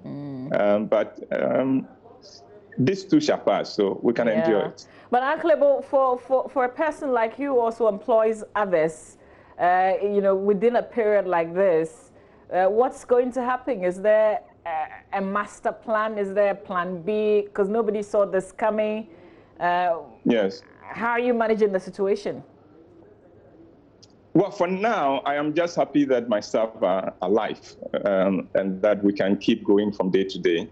I'm just interested in knowing whether they have enough food at home, whether they are obeying the stay-at-home strategy. And sometimes I think that Ghanaians take what we're going through lightly, and we shouldn't do that. I like the campaign that the governor of New York, Andrew Cuomo, launched about a week ago, and he says, always ask yourself, who am I staying home for? So I stay home for. I stay home for mother. I stay home for the children. I stay home. And if people did that, I think we would all hasten the victory over this. But as a CEO, as an employer, I am just happy my staff are well. I'm happy that none of them is in trouble with this virus. And I'll continue to look out for ways in which I can make their lives as comfortable as I can, because that is the duty I owe them. Absolutely. Obi Amponsa, hopefully we can hear you now. Good morning to you again. Hello, Obi. Hi. Oh, finally. Finally. Yeah, were you just joking or this was for real? No, this was for real. I don't know. I think it was the connection. I went into my car, but it wasn't working and stuff. But I think is it better now? Yeah, it's better because you're on the bed. And I understand your car is called Chumwa. Is that it? Yeah, Hyundai Chumwa. So for you as a comedian, how is this period like for you? This period, you mean the pandemic period and the lockdown period? Yes, Obi. Yeah, it's quite tough for me though. As you can see, I'm confined indoors. I've had gigs that have been cancelled.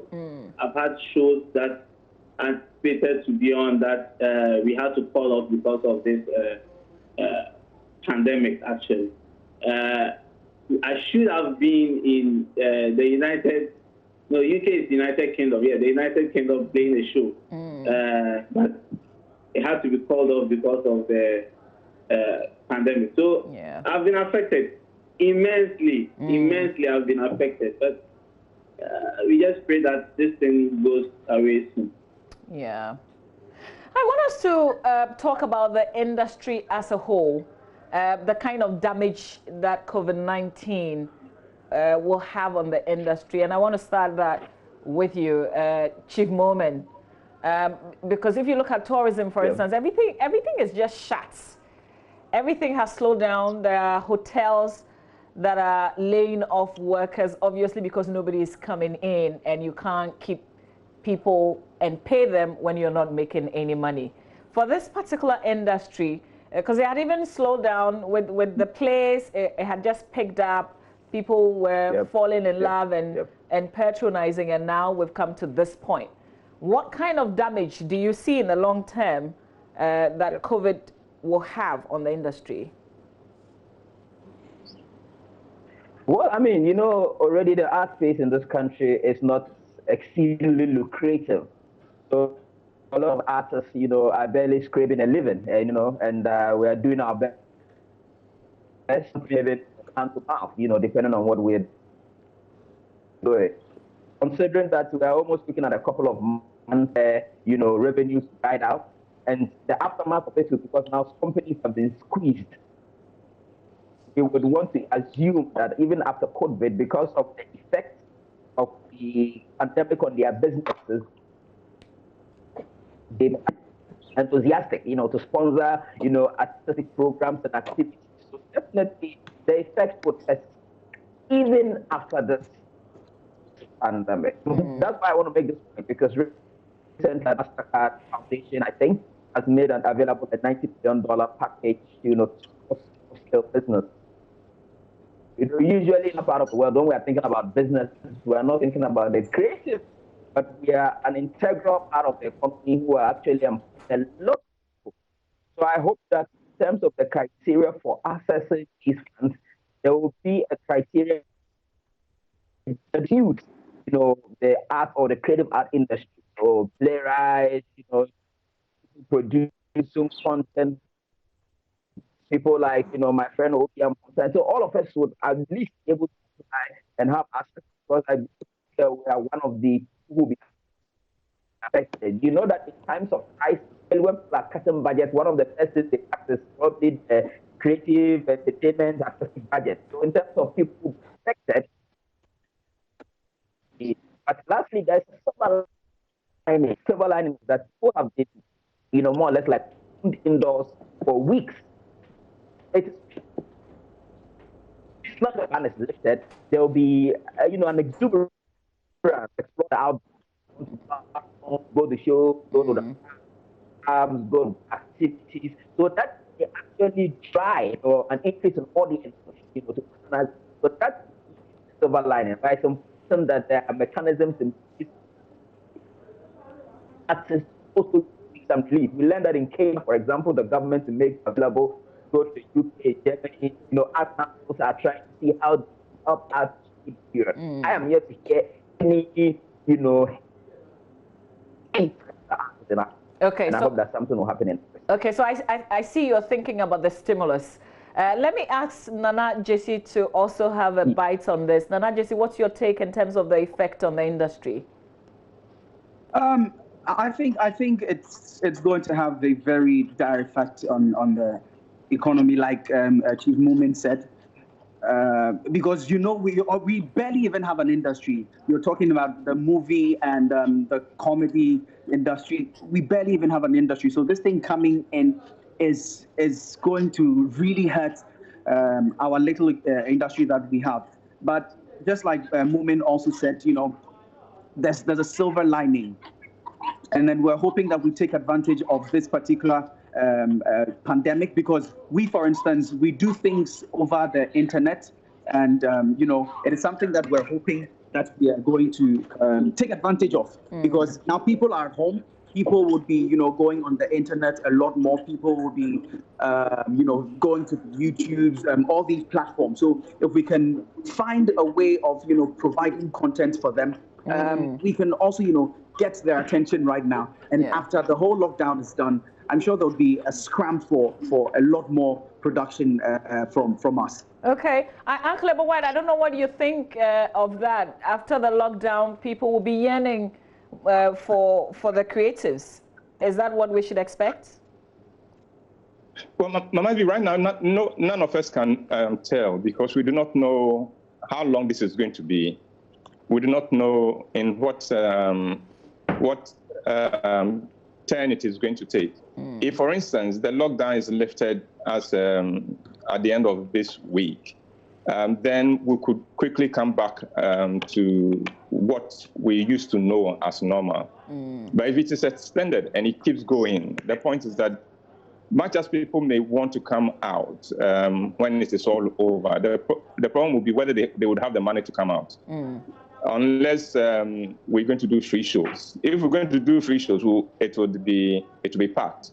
But the problem will be, will people have enough money on them when the lockdown is over? We only hoping and praying that it will be over sooner than later. And the sooner it is, the better for not just the creative industry, but for everyone else. Yeah, Uncle Ebo, I'll come back to you on your take on the stimulus package and whether or not the industry deserves, if there's a window of opportunity, how do we take advantage of that? But Obiang Ponsa, let's hear you on the impacts of this on the industry. Yeah, I think they said almost everything. We are going to suffer quite a hit on the creative arts industry, because most of the money we get, most of people patronize our shows by their, how do I put it, their extra money from their, I don't know how they put it. So it's entertainment. You think we use the extras in patronizing your performance? Exactly. Okay. And now you are indoors, so you are exhausting your extras. Disposable income. Once the lockdown is over, it's going to be quite a while before we have people patronizing our shows. And there's that stigma also with the social distancing stuff. So it will take a while for people to agree that now we are fine, we can come together and then laugh at comedy shows. So by the time this whole thing is over, it's going to be quite a turning curve for us in this industry. I just hope that we are able to meet our audience at a point where we all agree and then we move on from where we had started. Because sincerely, this year was quite a vibrant year for the comedy industry, and we're all up in arms and then going out. But this had a... Yeah, but Obi, are you able to put what you do? Are you able to sell on digital as well? Are you able to do the YouTube and other channels and make some money from it? So what I am trying to do now is to make use of the digital platform, because now everybody is on their phone. Everybody is looking on their phone, either phone or TV. So and we have YouTube. When you monetize YouTube, they pay something small, not that much for. Like if you held a live comedy show and then people paid and came to watch you. But I mean, it's quite, it sustains us for a while. And now there are other digital platforms that we have OnlyFans, we have Patreon, we have Kofi K or something. There are digital platforms that when people are watching you perform live and they feel like they should contribute to that, they pay to that. So looking at this thing lasting for a longer while, we may need to resort to this platform so that we entertain people, and in as much as we do entertain them, be able to at least get some revenue during those periods. Yeah. Uncle Ebo, you take on call to digital already, but yes. But are you making money from those platforms? No, we haven't monetized Encore yet. Okay. So I wanted to ask all of you about the stimulus package. I'll start with you, Uncle Ebo White. When we know the modalities, would it be one that you want to tap into, seeing as all of us are suffering under this whole lockdown? Oh yes, as soon as we know the modalities and we know we can qualify and how we can qualify, I think we'll be first in line because nobody is spared in these times. Nobody is immune to it, so it will come in handy. You asked an earlier question: do we deserve it? I don't think that anyone can say we deserve it, but would it be helpful and useful? Absolutely. It will shorten the period in which the creative arts can help us get back to normalcy. Now, everybody's talking about we getting back to normal and things like that. What they don't realize is that will depend on how quickly the creative arts gets back to life again and wakes up after this whole thing, because that is what defines our normalcy. And so I'm only hoping that it will be sooner, that we'll be able to bounce back. But one way or the other, I think that those of us in the creative space would one way or the other find a way of somehow serving our generation and our communities. Yeah. Nana Jesse, also, is this the stimulus package? Is it one that you're also considering, if it's available? Yes, I mean, why not? I mean, if it's available and we qualify for it, why not? I think everybody deserves, a bit of it, because we're all going through this together. No one is going to say that, oh, I'm the one who benefited from this or most or whatever. And one thing that I also want to talk about is, after this whole thing is done, there's one thing that we might take for granted. That is the mental health of people. And that is where, we the creatives come in. I mean, through this period, I mean, it's the creatives who are going to keep people entertained, who are going to keep people sane and whatnot, because this is not an easy period for anybody. So after this, I mean, it's important that, the creatives are actually considered and then given something so we can, bring people back to life. Because this is more like a mental thing. Yeah, I feel you on that. Chip Omen. Yes, absolutely. I mean, let me just take it from where Nana Jesse has left off. Imagine how this pandemic would have been without the creative industry. People would have been bored, sick, and almost run insane. But at least people are able to survive, by going onto Facebook and YouTube and watching movies, listening to music, and especially consuming comedy skits. So that should tell you the important role that, creative arts playing to stay. And post-pandemic, post-COVID, the creative arts would also have an crucial role to play in other resuscitating hopeful to bring, as Uncle Boy said, we will be the ones to bring back the country, the minds of people to normalcy so that you be able to boost their enthusiasm, work, and activity. I guess my point that I want to stress about the stimulus package that when the appropriate authorities sit down to fashion out strategies and criteria for education, they must necessarily consider the creative art industry. Usually what we have seen in a lot of these grants and, things that are out, that usually there's nothing that shows that as a creative art is eligible. It's usually manufacturing. So we are saying that they should consider the creative art industry and make sure that at least they do the franchise yeah. So to speak, yeah. But essentially, they have to make sure that they capture it. Great. What's your take on this, Obi? The stimulus package, forgive me, but I sincerely don't know what the stimulus, what is it? Okay, so, we've all watched the finance minister go to Parliament to try and get some money approved so that people, businesses, small business owners can get some relief. So this is essentially the relief, and I'm asking if the industry deserves some relief as well, if it is made available and you know how, is it something that you'll be interested in tapping into?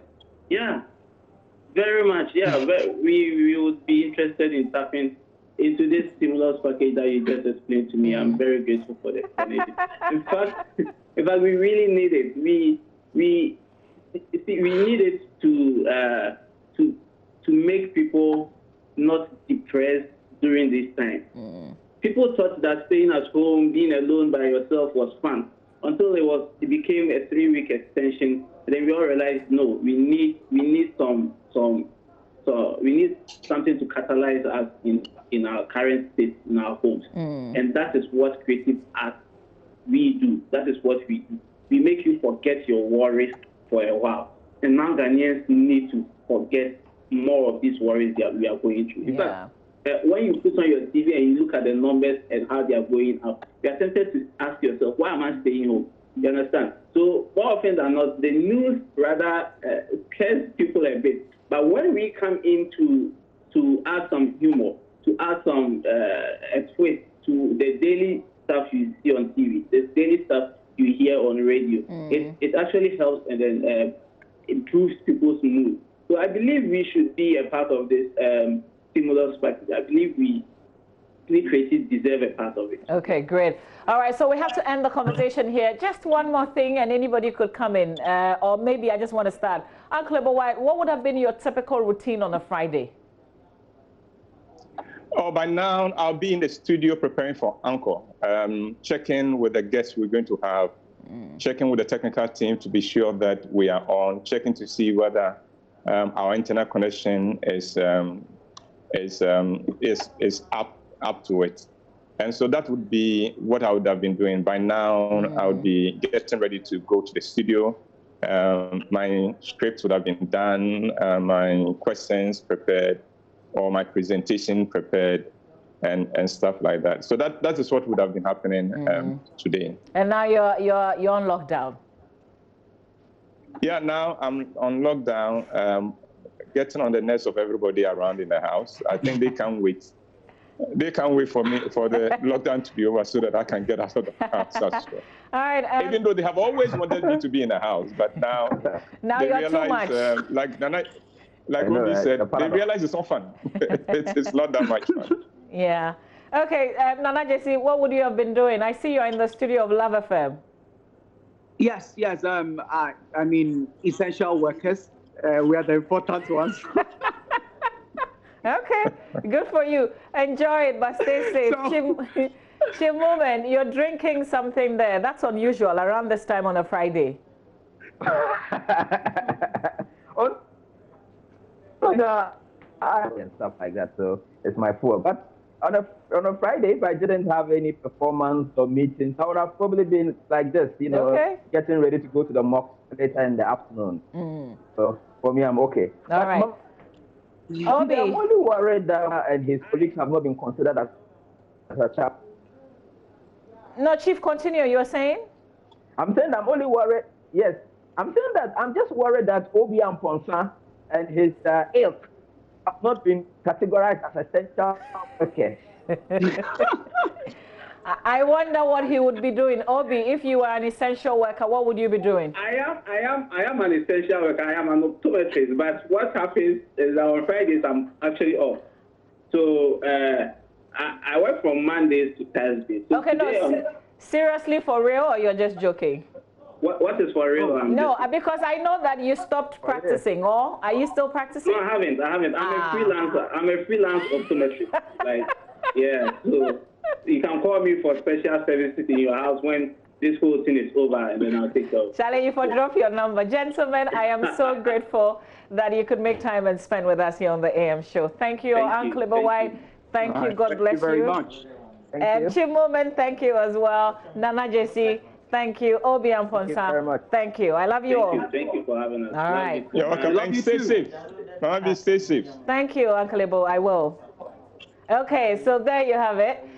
We just try to figure out what's happening in the industry with some of our favorite personalities. I promised you I was going to put out the number. This is Korle Bu. This is not Dr. Akama. This is Korle Bu because we got messages of people who said they've got surgery, one thing or the other, at the Korle Bu Teaching Hospital. So we're putting the numbers out. This is a directive to patient. This is what Dr. Akama shared with me. He works at Korle Bu. And it says only new cases will be seen at the OPD until further notice. Please call the following hotlines for further instructions if you have been scheduled for a review. And this is only Korle Bu Teaching Hospital. So you can take down these numbers as they apologize for any inconveniences caused. And on that note, well, we hope that we've helped even as you've been under lockdown this week. We thank you for your company on behalf of Roland Walker, our lead producer Derek Okosam, and all the production crew. Thank you for hanging out with us this week. We will see you, God willing, on Monday. Please keep safe wherever you are.